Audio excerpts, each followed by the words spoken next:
Halo teman semua, apa kabar?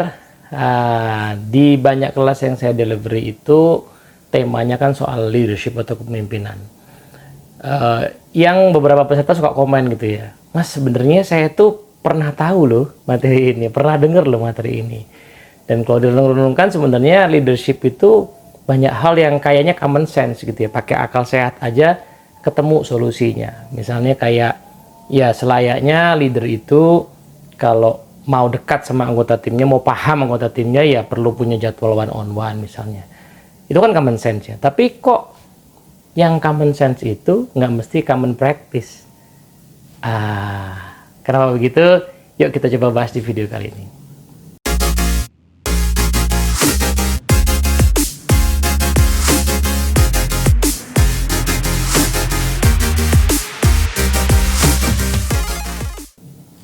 Oke, Assalamualaikum warahmatullahi wabarakatuh. Halo teman-teman semua.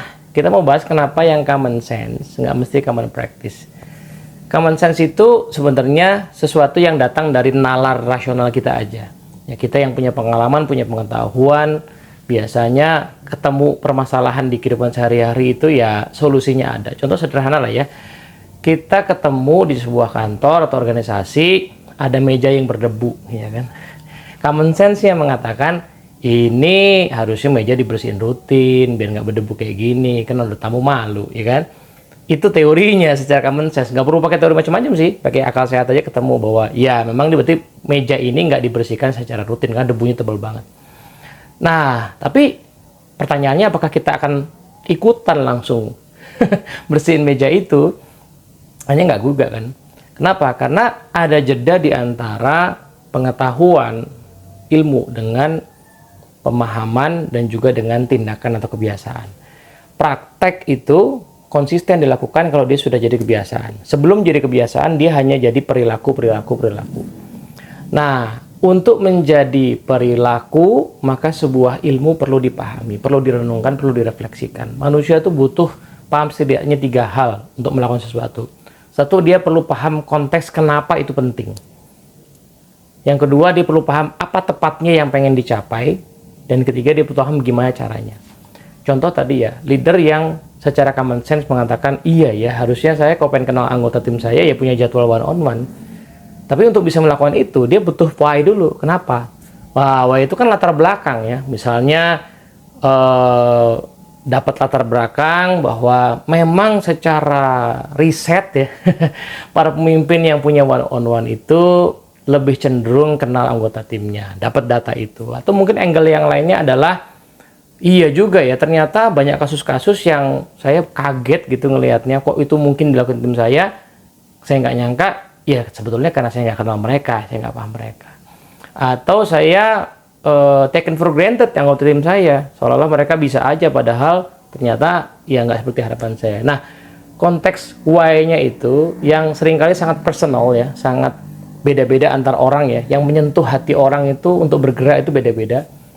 Itu yang kudu dicari, why-nya. Yang kedua, what-nya. Apa sih target dari one on one? Kalau one on one sekedar ngobrol-ngobrol, memang kayaknya nggak ada gunanya bagi leader. Mending saya fokus urusan pekerjaan aja.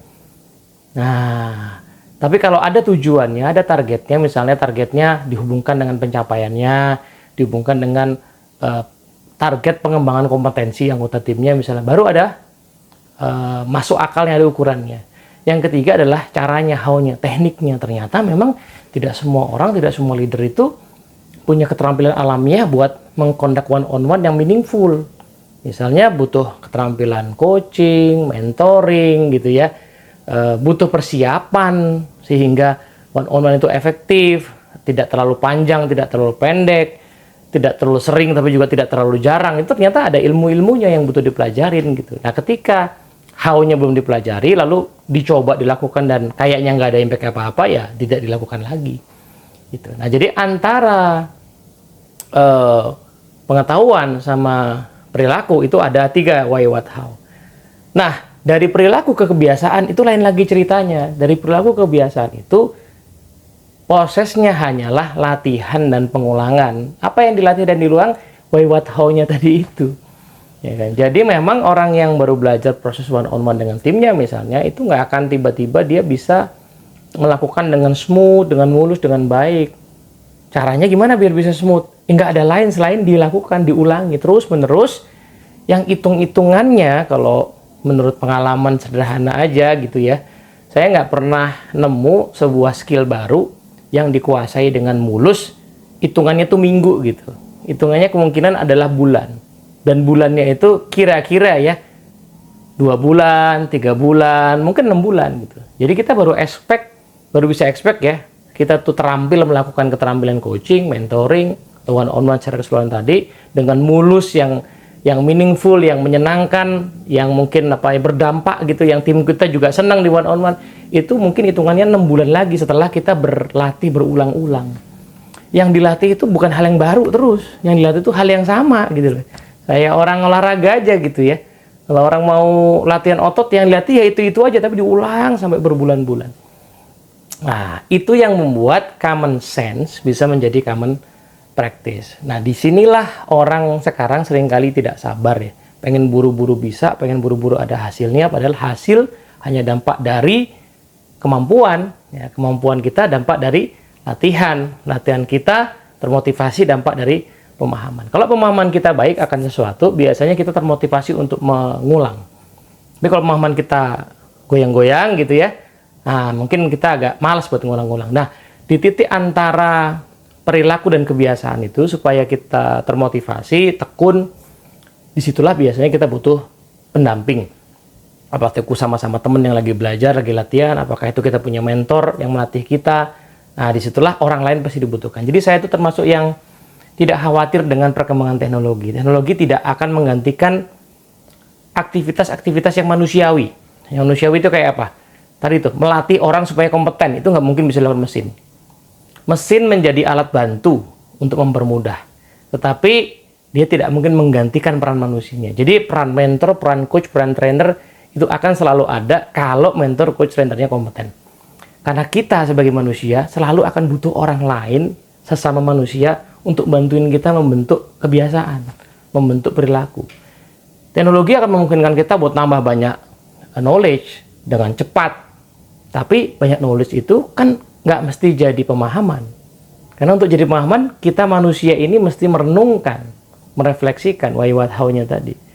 Dan jadi pemahaman pun belum jadi perilaku, belum jadi kebiasaan. Karena untuk jadi kebiasaan perlu dilakukan berulang-ulang oleh kita ini sebagai manusia. Padahal pikiran, perasaan, tubuh kita ini nggak bisa dikarbit ya.